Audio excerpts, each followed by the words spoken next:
दोस्तों, क्या आपकी वॉशिंग मशीन भी कपड़े धोते हुए काफ़ी ज़्यादा साउंड करती है? यदि हाँ, तो बने रहिए मेरे साथ इस वीडियो में। आज मैं आपको दिखाऊंगा ये क्या समस्या होती है और इसको ठीक कैसे करना है और क्या पार्ट इसमें खराब होता है। दोस्तों, स्वागत है आपका हमारे यूट्यूब चैनल आर के home appliances repair and service में। तो ये समस्या कैसे ठीक करनी है मैं आपको बिल्कुल विस्तार से दिखाऊंगा और क्या पार्ट खराब है वो भी दिखाऊंगा। चलिए शुरू करते हैं।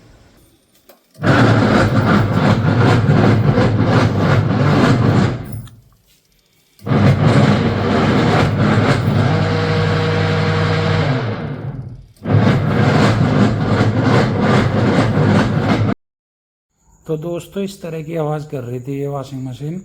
ये प्रॉब्लम गियर बॉक्स की होती है, जो ये वाइट दिख रहा है जिस पे बेल्ट चल रही है। सभी वॉशिंग मशीन में गियर बॉक्स होता है, सेमी ऑटोमेटिक वॉशिंग मशीन में। तो ये इस गियर बॉक्स की आवाज़ होती है जब इसकी गरारी स्लिप होने लगती है। तो अब इसे चेंज करेंगे हम नया। इसे निकालने के लिए सबसे पहले हम पल्सर का सेंटर वाला स्क्रू खोल लेंगे इस तरीके से। ये तो सबको ही पता है। पल्सटर का स्क्रू खोल लेंगे। अभी ये उठ नहीं पा रहा, पल्सटर काफ़ी ज़्यादा टाइट हो रखा है उसमें। तो हम इसे पहले खोलते हैं नीचे से ही। ये ड्रायर के टब का शाफ्ट है, इसका बोल्ट खोलते हैं। 10 नंबर का बोल्ट होता है। ये बोल्ट लूज कर लिया हमने। अब ढक्कन उठा के इसकी ब्रेक वायर निकाल लेंगे। अब ये वायरिंग साइड कर देंगे, थोड़ा ये टाइट हो रखी है, इन्हें लूज कर लेंगे फीते से खोल के। अब ये चारों तरफ से ये 6 स्क्रू होते हैं इसमें, 2 लेफ्ट 2 राइट 2 पीछे। तो सारे स्क्रू खोल लेंगे ताकि बेस और टब अलग कर सकें हम। तो ये सारे स्क्रू खोल रहे हैं।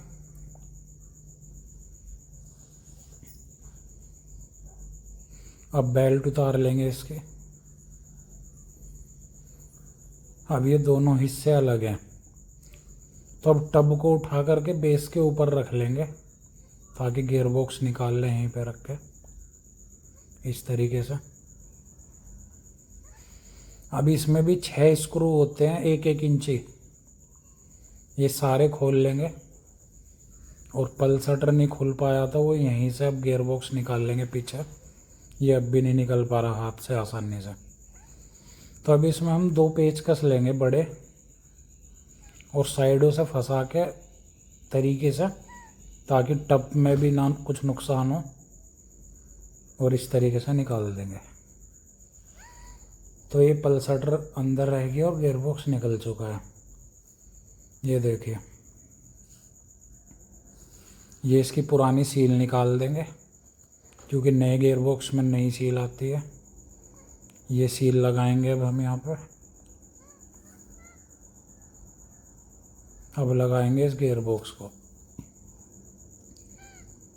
तो अब इसके हम स्क्रू टाइट कर रहे हैं वापस। इसमें ध्यान रखना है कि एक लेफ्ट एक राइट, मतलब सामने सामने के जो स्क्रू लगाएंगे हम, वो 2 बार में टाइट करने हैं, हल्के हल्के करके पहले और फिर टाइट करने हैं, ताकि गियर बॉक्स एक साइड से तिरछा ना हो ज़्यादा टाइट हो गए।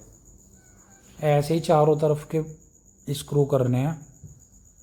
मतलब पहले एक पूरा कर लेना है, मतलब पूरी चूड़ी चला लेनी है, और उसके सामने वाले की पूरी चूड़ी चढ़ानी है, फिर टाइट करने हैं दोनों।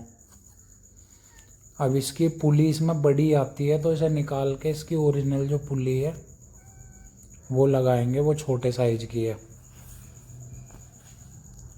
और गियर बॉक्स की ओरिजिनल की भी पहचान देख सकते हैं आप। जैसा ही पुली का ये कलर है ना प्लास्टिक का, उसी प्रकार का गियर बॉक्स का भी है। लोकल गियर बॉक्स जो मार्केट में आते हैं बिल्कुल वाइट आते हैं, जिस जैसी इसकी पुली थी है अभी।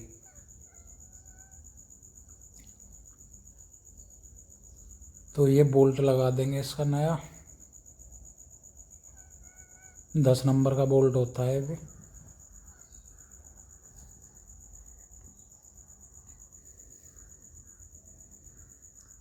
ये थोड़ा सेंटर मिलाने में टाइम लगता है इसमें, शाफ्ट के सुराख में और पुल्ली के सुराख में।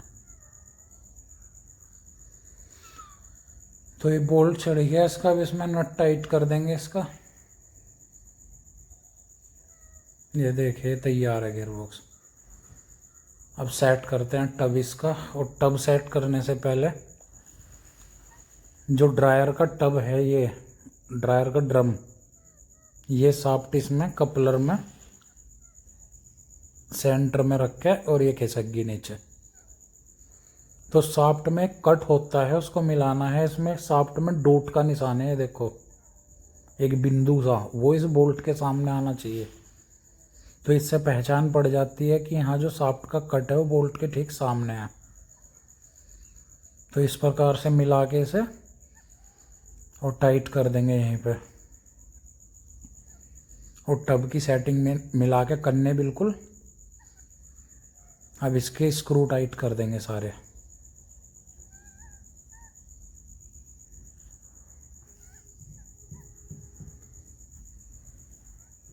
तो इसकी नई बेल्ट है, बेल्ट भी चेंज कर दी है। इसकी ग्रिप घिस जाती है पुरानी बेल्ट की। तो ये होगी ओके। अब इसका ब्रेक वायर भी लगा देंगे वापस। ये ढक्कन उठा के लगता है, ये भी स्पिन लीड होती है जो उसे उठा के। वायरिंग वगैरह सब उनकी जगह पे टाइट कर दी। अब इसका बैक कवर लगा देते हैं।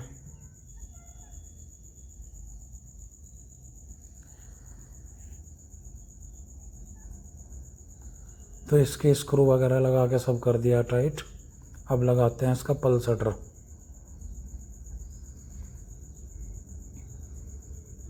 ये पल्सर आ गया इसका। अब इसका स्क्रू टाइट कर देंगे वापस।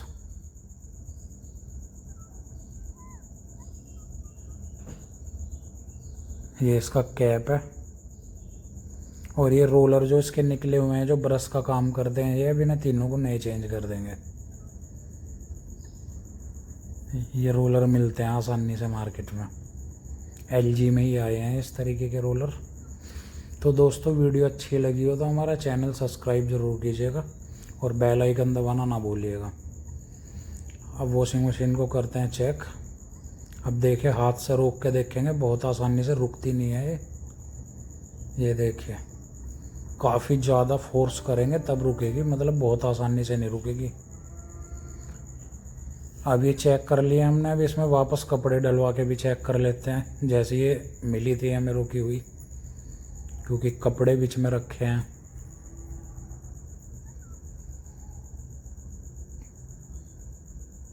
तो अभी इसमें पानी चल गया है और ये कपड़े डलने के बाद भी ओके चल गया। तो दोस्तों आशा करते हैं वीडियो आपको पसंद आई होगी। वीडियो पे अपना प्यार दिखाएं, लाइक एंड कमेंट करें।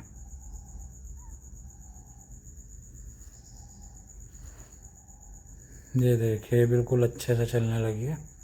दोस्तों हमारे द्वारा दी गई जानकारी और हमारे द्वारा दिखाई गई वीडियो से यदि आप संतुष्ट हैं और जानकारी आपको अच्छी लगी है तो हमारे चैनल को सब्सक्राइब जरूर करें और बेल आइकन दबाना ना भूलें, ताकि आगे आने वाली वीडियो की जानकारी आपको समय से मिल सके। धन्यवाद।